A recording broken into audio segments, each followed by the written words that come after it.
Cosmetics in Marvel's Avengers is getting reworked and revamped, and it's actually going to be a positive for once. We're going to get some good news here, guys. Let's get into the update of the cosmetic rework for Marvel's Avengers right now. Ladies and gentlemen, welcome to the show. Welcome to Assemble. I'm Matt. Thank you very much for joining us. It's Friday. I'm enjoying myself. We're talking lots of Marvel's Avengers. Today on the show, we are talking about that cosmetic rework update that is coming. That update is coming for March 18th. And let's get into what Square Enix has to say regarding the cosmetic rework that we are about to see. Square writes in their blog post and says, quote, "We will be reworking how players obtain certain cosmetic items with the goal of providing more player agency and clarity about how to obtain them by removing randomness from the process.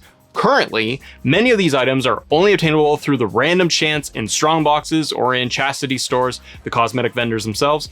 And we want to make sure that when you earn a cosmetic item, it is something you have had a choice in working towards. The first step of this is to temporarily disable the random cosmetic item drops in preparation for the change.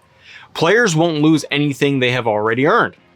These items will be available again in places such as the cosmetic vendor once her store is reworked in the future updates, and will be purchasable with units. This will directly affect random chance cosmetic rewards from completing activities, the missions, the strong boxes, and character progressions, hero levels, and faction level. Numerous patterns will also be temporarily disabled from dropping, and in some cases replaced with additional units that can be spent at the cosmetic vendor." And then they go through the actual outfits and everything that is actually going to be open, as well as getting updated with the vendors and what's getting reworked. So they outline in the blog post all of the outfits and the nameplates that are getting redesigned.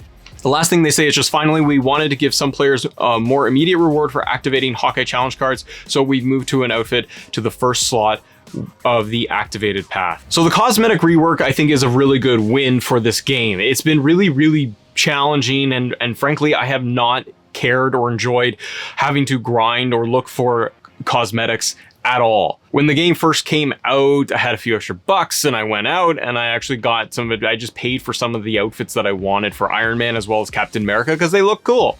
And then that was it. Everybody else, I just let them unlock or through the fabrics and all of that. Then I was able to get them. So I really never cared to go through and grind out to get specific costumes or outfits. And the nameplates and all of that, yeah, they're cool little touches, but they really don't impact me at all for the game. It's not something that I really work towards. This is, however, a much better, clearly defined system versus just the randomness, the pure randomness, and frankly, the feeling of like, I never got new costumes at all.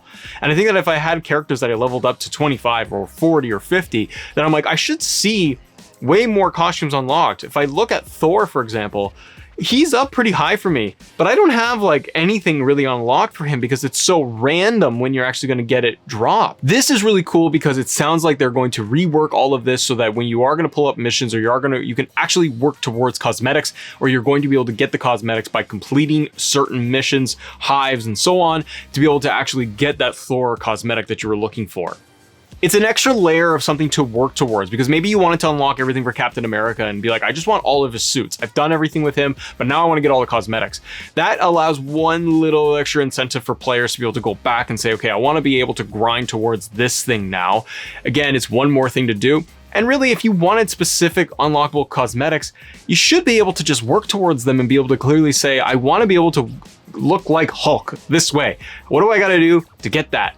Versus, well, I've been playing for 3 or 4 months and I never got it, so I just moved on, or I just dropped it entirely. This is really good timing too because of the Hawkeye DLC on the 18th. Obviously, that we get to have these changes in there, and hopefully Hawkeye has some really cool costumes that you are going to want to unlock, and that will want me to play as Hawkeye to go into all these other missions and all these corridors and elevators and everything to fight off more robots, more killer robots, guys, and be able to unlock some of these costumes. And that is a really good win for this. It shows that they're trying to restructure this whole thing and make it a little bit more palpable for players and to be able to enjoy going through the act of getting different costumes. Like, we do this across different games, guys. Like, we go into Call of Duty, or we go through any other title, we go through Fortnite, and we like to get the skins.